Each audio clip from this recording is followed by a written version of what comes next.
Hello. So the inspo for this lamp actually comes from iCarly, and I've seen a couple renditions of this throughout my time on the internet, but I wanted to make my own because apparently I am a moth, basically, and just obsessed with lamps at this point. The pieces to actually make this come to life were thrifted. One was a teddy bear lamp, You're coming home with me. and another, since I didn't actually use these non-edible gummy bear silicone squishy things, I found them in the same journey to the thrift store, which I took as a sign.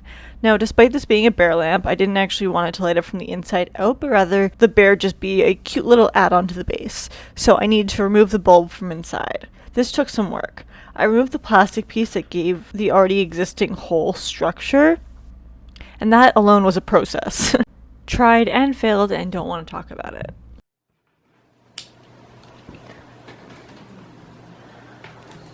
Okay, almost got it. I removed the lighting. Again, a process. Seriously? I feel like it's a child-proof container and I am very child. I had to give myself a timeout through the entire thing this time because it was so very frustrating.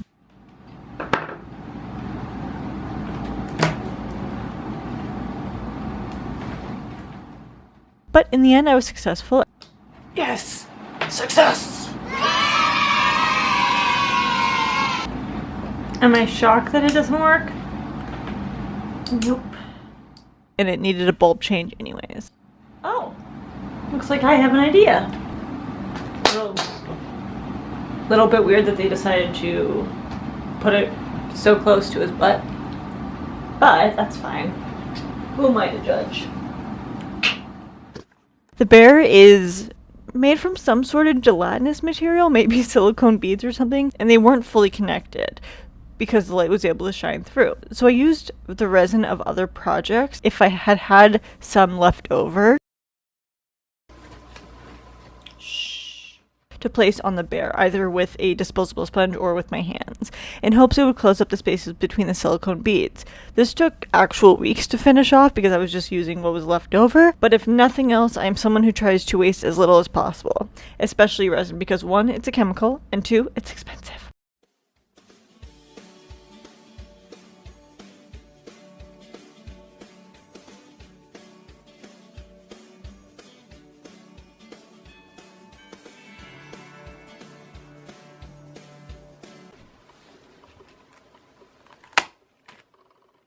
Once I had the whole thing covered in a thin layer of resin, I started to make the resin bears in a mold that I picked up from the dollar store.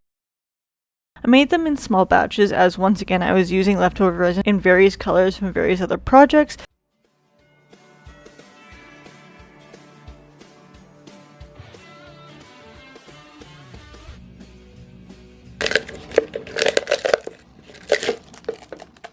As well as adding alcohol paints to change said colors or make the colors vibrant. So, as you'll see later, some were very familiar colors, and then some were many custom colors that were never repeated more than in a singular batch that I originally put them in. I also only found out when I started placing the bears onto the lamp later on that this mold is actually it has two different styles of bear, one with a bow and one with a tie. So I guess like girl and boy, stereotypical, I know. Oops.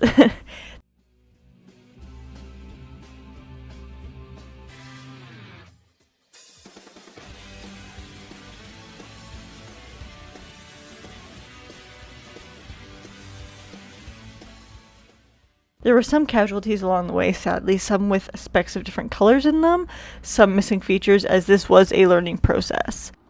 Oh, it has no ears!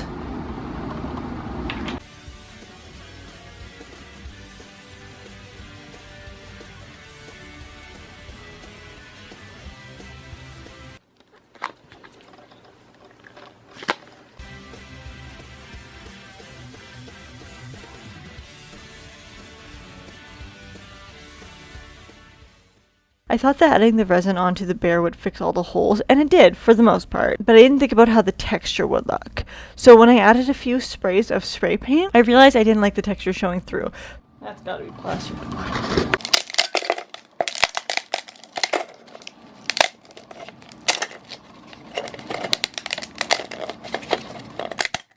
So despite me adding layers of resin, I also added layers of plaster, 3 or 4 I believe, over the entire thing.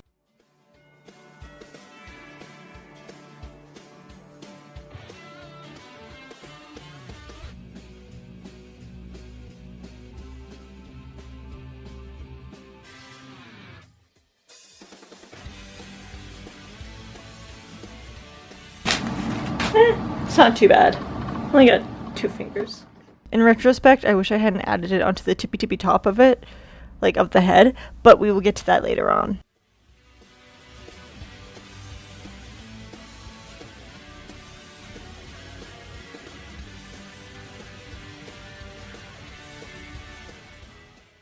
Once the layers of plaster were dry, I sprayed it once again with a candy apple red spray paint.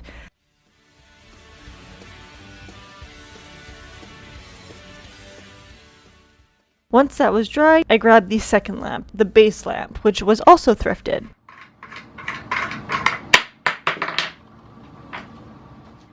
My thought process for this was that I could just take it apart to place the stem into the bear.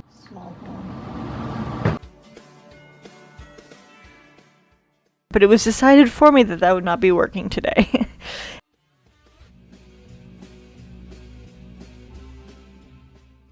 Instead, I used my foam cutter, ventilated my area very well, and put on my respirator, and made this little guy his very own butthole. I did this twice, first with eyeballing, which did not work, and then I put the socket on top and used a marker to actually trace it out. Did the same for the top as well.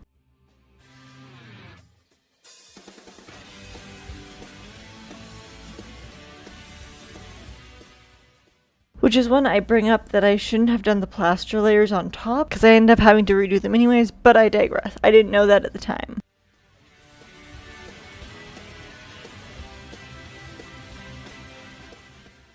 For the butthole, I completely cut the hole out, but for the head hole, I cut it out about, let's say, 80% of the way. So instead of a hole, it was more of a flap, which sounds so weird, I know. And I pushed that lamp right in, Sheila style. If you know, you know. I used the foam cutter once again to basically cut the silicone beaded area around the lamp so it looked like it was always there.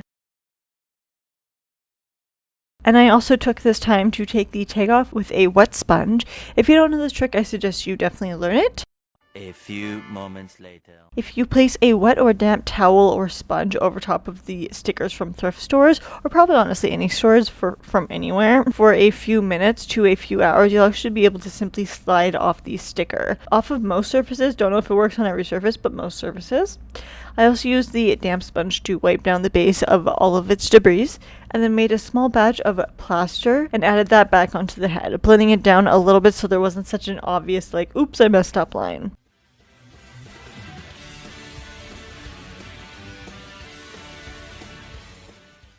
I then placed painter's tape on the lamp so when the plaster was dry, I could spray paint it one more time. Once it was dry to the touch though, I added a final coat of resin to lock everything in place.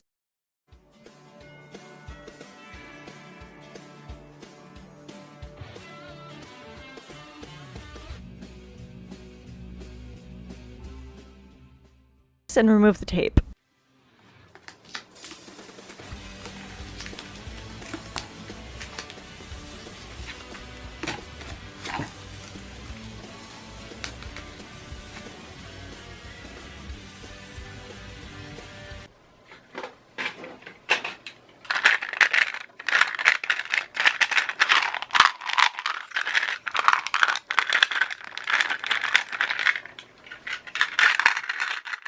And started out with the testing, mapping out how many I would be putting in each column, as I wanted it to have as much visual interest as Spencer and Carly Shay's lamp, which was alternating the amount in each column, using random straight objects along the way to make sure the columns were just that, straight. As well as I didn't know what I wanted to use to secure the resin bears on. I tried E6000, but the pressure I needed to actually keep it in place would not be even through the entire piece, and it took honestly way too long to dry. I had used fabric glue and fabric hot glue, as the shade was technically fabric, but the inside was a plastic and the resin bears are, well, resin, so that didn't work out too well. So I'm seeing too much space here. But these are okay. So it's just gotta have a lot of glue on it. Also wondering if hot glue would work though. I then tried hot glue as a last ditch effort, kind of last resort, and it worked like a charm, honestly.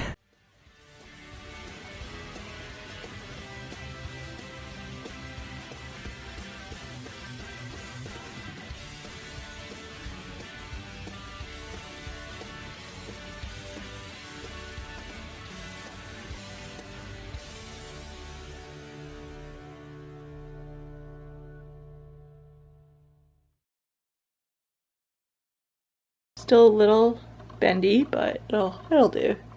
That'll do, donkey, that'll do. The initial columns, which would be every other one, were of course in a rainbow pattern, and between those would be the like funkier colors of sorts, like the more custom ones. I would place a bunch on loosely to kind of get the idea of where they would go, and then I would do one by one, gluing the actual one in its place, if that makes sense.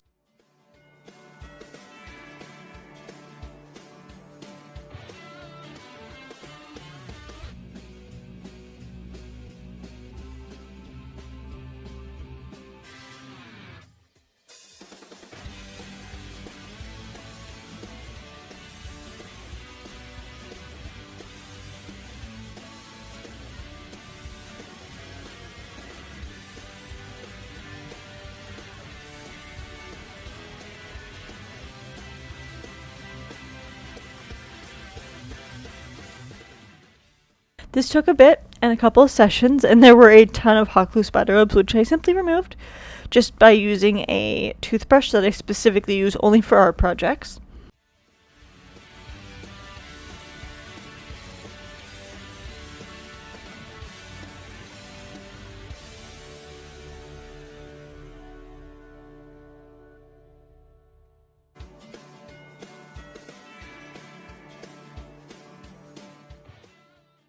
Finally, I spun the stabilizer, I guess is what it's called, in place to keep the shade on the lamp, and wanted to add one more bear, which was actually a combination of two bears technically, as like the polar. Not polar, but like pulling polar. I made this customized by cutting off a little bit of the existing one with a metal wire cutter, adding UV resin onto the back of a red bear and placing it on the polar, so the bottom of the polar is at the bottom of the bear, or the butt of the bear, I suppose, and using my UV light to cure it.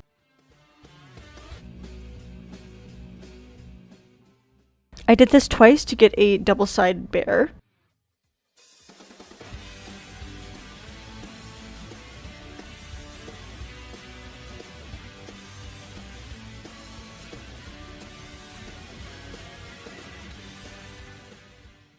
I placed the bulb back in, and there you have it.